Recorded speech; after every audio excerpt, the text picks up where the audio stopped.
環球大戰線深入世界最前線，全球各地的觀眾朋友，大家好，我是葉思敏。今天節目一開始，我們先歡迎國際情勢專家賴岳謙老師。主持人好，觀眾朋友大家好。前國安會副秘書長楊永明老師。思敏好，各位朋友好。陸軍退役少將李正傑將軍。思敏好，各位觀眾大家好。好，觀眾朋友，再次感謝呢，我們的節目昨天在這個大家的努力之下，非常多的網友上去留言，告訴我說你人在哪一個城市，並且幫我們按下熱推。今天一樣的持續呢，幫我們節目持續的拉票，幫助我們節目持續登上國際的熱搜榜。按下熱推鍵，或者是寫下熱推2個字，或者是寫下思敏我在紐約、巴黎呀，或廣東任何一個城市，我也會親自的留言幫大家做回復。那昨天統整了一下大家所在的城市，真的是非常非常多。有香港啊、東京啊，這邊看到廣東，還有台北，甚至是桃園。那麼也有人在巴西、東京等等，非常非常多的國家。謝謝大家都寫下了你的留言。今天呢，持續的寫下你的所在地，我也會來做回復。好，我們今天持續的要來關心到的是美伊的這一場戰事。現在呢，美伊雙方說要停戰，但是呢，雙方卻在偷偷的備戰嗎？我們看到美國的3航母這個時候群壓要進波斯灣之外。數千美軍根據了解已經要來做登陸待命了，空教師跟他的陸戰隊全面的推進。伊朗的方面今天會來看到他現在重整他的飛彈城，啟動衛星的監控，動員了數千萬的人來備戰。現在只差一個導火線嗎？今天就這些議題，我們會一起來做關心。3個火線話題，等一下我們也會請來賓特別幫我們做解答的。好，3航母，這是來自於美軍方面，還有數千的兵力正在往前推，但是現在卻爆出來說，這些士兵恐怕都是輕裝部隊。美國這一波攻擊是準備開戰，還是擺擺姿勢呢？他真的會打伊朗嗎？第二件事情，伊朗方面則是準備了他的飛彈城，把它維修好，還有拿到的是來自中國大陸的衛星，2400萬人喊說已經準備好簽下合約要上戰場。那麼伊朗現在是要進入一個長期戰的模式了嗎？美軍打不打得起這一場仗呢？今天我們也會來做關心。最後的是針對上一次的 F-15E 掉下來的這件事情，美軍不是出動了155架軍機就有一個人嗎？現在最新的衛星畫面也曝光了，大家在質疑說這一場行動是不是只是一個奪誘失敗的行動呢？還是只是一次救援翻車的現場？今天就這些議題，我們都會一起來做關心。好，趕快來看到美伊雙方現在軍力的集結非常的強大。我們來看到，首先是五角大廈這邊證實的，未來將會徵兵數千人，而且不排除了會擴大空襲，甚至會打地面仗。現在最新的消息是，布希號已經在非洲的附近了，那麼即將要進入中東地區，上面搭載的是6000兵力。如果再加上福特號、林肯號的話，到時候可是3航母一起壓境在中東了。那麼除了3航母之外，還包括了2棲攻擊艦群獅號也在做準備，跟第11陸戰遠征隊也在月底前就就位了。現在統計起來，2個隊伍大約是達到4500人。月底前就會就位了。再來就是第82空降師也準備好來做待命，在日本跟加州的陸戰隊也在同步的推進了。但是現在的問題是我們剛剛特別提到的，專家點破了這一批部隊大部分還是屬於這種輕裝的部隊，是缺乏這種重裝甲的。打了地面仗的話，恐怕會受到伊朗的挨打，也就是他們在伊朗本土會受到非常多的導彈的挨打。那2條路線，他們現在做預估，恐怕都會有不好的下場。不管是用這種2棲登陸的方式，恐怕暴露在伊朗的飛彈火網之下，或者是用直升機來做機降，恐怕也會成為空中的火把嗎？另外一方面，這個後勤的部分，水啊跟食物啊，到時候這些彈藥撐不住又會怎麼辦呢？這個也是專家憂心的部分。我們來看到前美軍的中央司令部司令，他也是退役少將，這一位是沃特爾，特別指出，攻占哈格島如果無法建立好的一個保護網，將會隨時面臨無人機或者是來自於飛彈的襲擊。所以今天節目一開始，我們來統整一下美軍的3航母壓境，再加上它的兵力一路的加碼。但是主力如果是這種輕裝部隊，美軍這一次是真的準備要開打嗎？開打的話，拿得下伊朗嗎？還是會面臨哪一些困難？李將軍怎麼看？不可能開打，不可能有任何的地面戰啊。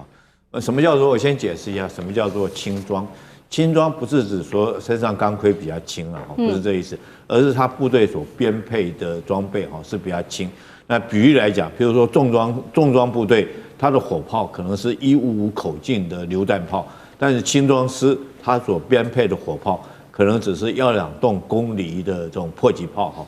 那再比如說他們這個攜帶的這種彈藥來講，數量也比較小，比如說裝甲車輛。那重裝師他可能用的是 M1 戰車，那輕裝師他可能用的只是悍馬車或者是輕型的這種人員運輸車哈。那當然這種裝備比較輕巧的裝備，體積也比較小，重量也比較輕，它就適合快速部署哈，就是我很快可以到達一個地方。比如說以美軍來講的話，他們常用的像這些輕裝部隊，很快的可以用運輸機在第一時間24小時就部署到第一時間部署它到全球他所望的地點，譬如說82空降師，他就是擔負這種任務。可是你這個部隊到那邊做了第一時間做了快速反應之後，你後面必須要有正規的重裝式部隊，然後持續的對你來支援才可以。第二個，我們看一下你剛剛所謂的後勤，你知道後勤有包括哪幾項嗎？簡單的講叫做補保運衛哈，補給品就有哪些補給品？光補給品我們軍中區分為10大類，其中最重要的幾類，譬如說是人員吃的糧食，那都很頓重性。第二個是這個彈藥類哈，那個你看那個彈藥那個頓重性是很大的。第三個是這個戰車或者是車輛要用的油料哈，這3個最重要。除此之外哈，這個另外還有譬如說是零附件，這個東西壞掉你總是要修吧，你這個潤滑油你總是要更換嘛哈，這個戰車跑一段時間你履帶總是要更換履帶塊吧，這些東西是補給品而已。那保修類呢，你打仗的時候一定有壞掉嘛，所以你一定要有保修部隊帶着這個扳手螺絲刀好之類去維修這些裝備，不然萬一裝備如果說損壞一輛，光掉一個螺絲，你可能就整個戰役就停掉了。你必須要有持續的維修能力哈。然後這個醫療來講也很重要，戰時的時候你必須要有醫療。我們都知道，在俄烏開戰的時候，那時候我們從一個跡象就看出來說，這個俄羅斯可能會動手，就是他很快的往前面去運送血漿，那個是醫療必須要用的東西。那最後來講，運輸很多種類啊，你除了說是各種運輸工具之外，最重要的是持續的這種補給線的運輸線的一個保持它的安全。那美軍現在他如果說從美國本土要到中東地區來打仗的話，他靠的是海上運輸線，那是非常脆弱的。就算是他從這個我們講的阿曼或者是這個波灣的這種這一岸南岸來講的話，要對北邊發動攻勢，那你這個也是要隔一個波斯灣，你這個運補線就會有問題嘛，就必須很龐大的運輸能量。那在我們講，如果說你現在包括我們現在看他所動的部隊，一個是這個陸戰隊，一個是空降師。空降師他的作戰任務特性啊，就是跳傘嘛，就很快我可以深入到敵人後方，對敵人的深遠後方造成威脅。但是他短板在哪裡？如果說他沒有很快的會師，地面部隊很快跟他會師來講，他在那邊就被包圍跟殲滅了嘛。那陸戰隊也是一樣，你可以搶占灘頭，搶占灘頭之後，也是要後續的戰力才可以進來。所以我覺得中央司令部這個退役上將他講的沒錯哈，他講的話也是我以前常講的。如果說你攻占哈格島，他說建立保護網哈，其實這個我們戰略觀念想法是一樣。什麼叫做他講的是保護網？我之前講的是什麼？建立灘頭堡，對不對？就是同樣一個理念，就是你要將這個地方能夠有一個安全的防護哈。那你這個安全防護以前來講的話，是在敵人炮兵的炮彈打不到距離。所以我們合理來推哈，如果說以2次世界大戰的標準，你最起碼要往前面推10公里，讓敵人炮打不進來。那現在這個如果說現在因為武器的精進哈，我認為說是伊朗來講，你看他對你這個灘頭陣地攻擊的力道，那一定是用無人機這些距離。那哈格島距離伊朗的本土哈，大概不到20公里，那都在它無人機甚至於輕型火炮的射程都可以打得到。那你美軍真的是登陸哈格島的話，你怎麼樣來這個站穩腳跟，都是很大一個問題。那你如果說空降部隊可能做快速反應是可以，可是要做長期的正規作戰來講的話，我覺得是絕對不足的。所以你只要看一個部隊哈，到底有沒有真心要打正規戰，其實會看的人是看他後勤部隊動了沒有。那我們到現在為止沒有看到美軍有動這個正規的後勤支援部隊。如果後勤支援部隊沒有動，我不認為美軍這時候他動用的這些部隊是準備要打地面戰。好，這個將軍特別幫我們從軍事角度做了一個很深入的分析，認為這一場地面戰美軍是不可能來做進行的。那另外一方面，其實呢，那美軍在上一次的救援行動中有沒有從中獲得一點教訓，然後進而才可能發動另外一場戰爭，這也是一個問題。這一次我們要來特別檢討的這一場戰爭，就是這一次的救援行動，也就是在4月3號那一天，觀眾朋友還記得嗎？當時我們特別報道說，美軍呢為了救一名被擊落的 F-15飛官，他當時出動了超過155架的軍機，大規模來救援，結果現在被指出根本就是一個重大的挫敗。這是最新的一個衛星照片曝光，來自 Airbus 說呢，當時在伊朗境內的機場跑道上面呢，畫面上我們也請導播 take 這張照片哦，機場跑道上面留下了美軍的飛機就是燒毀的一個殘骸。那根據了解，這個行動在收尾的時候，美軍它不只是炸掉了2架的運輸機，還有4架的直升機，所以後來被形容說，這不像是一個撤退行動，像是一個任務失敗之後的自毀行動。另外一方面，還有一個說法，就是他當時是為了去取這個濃縮鈾，但是這個計劃其實是被說是失敗的，因為他不需要出動這麼大的一個軍力哦。那來自於退役美軍特種部隊的軍官，這位是亞奎拉，他也特別表示，這場行動可以被視為是一個高風險行動。那大家問這個亞奎拉說，那這個行動是不是他當初其實是為了奪鈾呢？他也直接坦白說，就是那一項行動，但是這項行動失敗了，這是來自於他的最新說法。伊朗方面看到現在美軍的大軍壓境，我們也看到伊朗有最新的行動了。CNN 的衛星影像這邊特別顯示，伊朗正在快速的清理它的飛彈的基地，回收發射器也在重建它的飛彈城。那另外一方面，來自《金融時報》的報道，伊朗在2024年底就已經拿到中國制的間諜衛星了，能夠精準監控鎖定美軍基地。另外還有超過2400萬人已經登記，願意為伊朗、為這個自己的國家來做打戰。那賴老師怎麼看這一場戰爭？看起來是一觸即發了嗎？那麼伊朗他做了非常多的軍事上面的準備，也是為着下一場戰爭做準備嘛？老師怎麼看？伊朗沒有說因為停火的這個期間，他們就鬆懈了。很明顯呢，他們的備戰的姿態更高。這個最主要就是因為他們有2次被美國人騙了，一次就是去年的6月，還在談判中，美國人就對伊朗發動奇襲，12天的這個轟炸，這個伊朗第一次上當。那第2次上當就是今年2月28號的一個被攻擊。所以對伊朗來說的話，他們又開始認為你又要恢復談判，那是不是想利用談判我們鬆懈的時候，你又對我發動這個奇襲？所以伊朗並沒有說因為你在停火談判的期間我就鬆懈，沒有，他們反而更積極的動員備戰。我們可以看得很明白，這段時間確實雙方沒有交火了，但是伊朗的準備的工作是如火如荼的在進行。目前美國所揭露出來的訊息，基本上來講是不正確的。他們去栽贓抹黑中國大陸是站不住腳的。為什麼？因為這個衛星，它是在2024年，那早就賣給“一帶一路”的沿線的國家，而且這個是有公開的，新聞在2024年就報道了，這個公司也都在，而且這是軍民兩用的衛星，通用的是不是也是軍民兩用？我就問一個很簡單的，波音的飛機是不是軍民兩用飛機？是啊，它可以做運輸機用，也可以做客機用，也可以做空中加油機用，也可以作為空中預警機，都是軍民兩用的。所以美國哪一些衛星不是軍民兩用的？星鏈是不是軍民兩用衛星？如果美國可以星鏈可以賣，那中國大陸為什麼不能賣？所以我覺得這個指控是站不住腳的。